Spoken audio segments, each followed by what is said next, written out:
hubbul watan minal iman, kupenda nchi yako ni katika alama za imani. Nchi yako ni sawa sana nyumba yako. Huwezi kuona mtu anavunja nyumba yake kwa mikono yake. Kuingia katika maandamano yasiyokuwa na kibali ya serikali ni kukaribisha mchafuko wa amani. Mchafuko wa amani utasababisha kuharibu miundombinu yetu ambayo inatusaidia katika maisha yetu ya kila siku. Leo mwendo kasi ikiharibika, nani anapata shida? Mwananchi au aliyekuwa nje ya nchi? Kwa hiyo ndugu yangu, Mtanzania mwenzangu, tusiingie katika majambo kwa kushawishiwa na watu wasiokuwa ndani ya nchi yetu. Tukifanya hivyo tutakaribisha sisi majambazi kutuibia sisi, tutakaribisha sisi watu ambao hawapendi maendeleo ya nchi yetu kutuharibia sisi, lakini vile vile tutapata matatizo sisi wenyewe. Mtu anayepata shida kila siku ni yule maskini wa chini kabisa, ndo anayepata shida. Chochote kikifanyika, yeye ndo mtu wa kuathirika wa kwanza.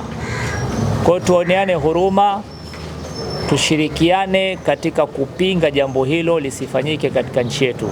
Niwaombe ndugu zangu, Watanzania wenzangu, viongozi wote wa dini zote, tushirikiane kulikemea jambo hili. Kila imamu aangalie waumini wake, kama kuna muumini ambaye anatukutu la jambo hilo, basi akae naye amfahamishe. Niwaombe sana viongozi wa dini, niwaombe sana viongozi wa taasisi, niwaombe sana watu mmoja mmoja, mzazi mmoja mmoja, zungumza na mwanao. Hili jambo asilikaribishe, wala hili jambo asijihusishe, wala hili jambo asishiriki. Kushiriki kwake jambo hilo manake kutuathiri sisi sote. Allah subhanahu wa ta'ala akufahamishe wewe, anifahamishe mimi, tuepukane na majangwa haya. Yala tuepushe na shari zote zinataka kuja. Tuepushe na maandamano yasiyokuwa na kibali. Tuepushe na shari za kuvunja miundombinu yetu.